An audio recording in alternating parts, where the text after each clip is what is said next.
President Trump after giving a scripted speech on Monday. Al Drago for the New York Times. A great day of triumph for Donald Trump. The president went to an American Legion convention Wednesday and read a speech off a teleprompter.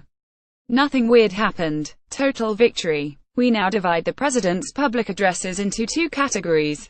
There are the unremarkable and predictable ones written by someone else, and the ones in which he ignores the script and just says what's on his mind, terrifying and confusing all Americans who are not in his base. About the base. Polls make it very clear that 30 to 40% of voters are going to approve of what Trump does, no matter what. Many of them don't mind if he comes on stage and starts talking like Uncle Fred who gets drunk at family dinners. They enjoy Uncle Fred. Some of them are Uncle Fred. Any other president who went to a convention of veterans and called for Americans to work together would have gotten no notice whatsoever.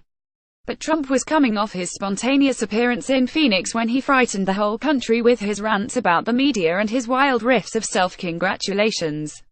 Now you know, I was a good student, Trump ad-libbed at his Arizona rally. I always hear about the elite. You know, the elite. They're elite. I went to better schools than they did. I was a better student than they were. I live in a bigger, more beautiful apartment and I live in the White House, too, which is really great. 3 points about this comment, only one of which is wow, the President of the United States is so insecure he finds it necessary to brag about his grades in school. The second is that we know about as much about his actual grades in school as we do about his tax returns. Third, at the end Trump did seem to realize that if he was going to boast about his deeply over-decorated penthouse, he should mention that the White House is nice, too. Particularly since that unfortunate story about him calling it a real dump. It would be calming to the national psyche if the president refrained from ever again speaking to the American people about his true thoughts and feelings. It wouldn't do anything to improve his performance in office, but at least we might feel less nervous moment to moment. Right now, everyday Americans have to wonder whether the president will be sane or spontaneous. He staged an impromptu press conference on Charlottesville and defended the neo-Nazis.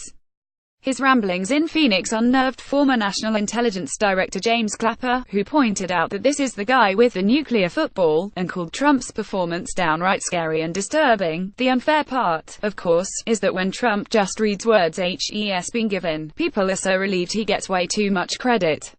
Look at the speech on Afghanistan. The plan Trump unveiled is clearly never going to improve anything. And he delivered it in a strange way, staring at teleprompters to the left and right but almost never looking directly at the TV audience. But still, it had complete sentences. He did not once mention his own personal wealth or make up facts about his election victory. The White House basks in glory. Then came the rally in Phoenix, an excellent example of how the president wanders off the written plan and just sort of runs amok. He blathered for 77 minutes, dissing the two local Republican senators, one of whom is suffering from brain cancer. He threatened to shut down the government if he didn't get money for his wall. He revealed that Washington is full of people who are only looking out for themselves and then raced into another P&T you-know-ho. But I don't come to Washington for me. You know, I've had a great life. I've had great success, he confided to the viewing world. I've enjoyed my life. Most people think him crazy to have done this. And I think they're right. But I enjoy it because we've made so much. I don't believe that any president has accomplished as much as this president in the first 6 or 7 months. I really don't believe it. We are not going to go into the list of presidents who accomplished more, since it requires naming everyone who's held the office since Warren Harding. This is a man who can refrain from congratulating himself even when he's talking about the weather. I was over at the Yuma sector, he told the folks in Phoenix, describing his trip to meet members of the Border Patrol. It was hot. It was like 115 degrees. I'm out signing autographs for an hour. I was there. That was a hot day. You learn if you're in shape if you can do that, believe me. Now the auditorium was full of people from Arizona. They spend their lives in ridiculous heat.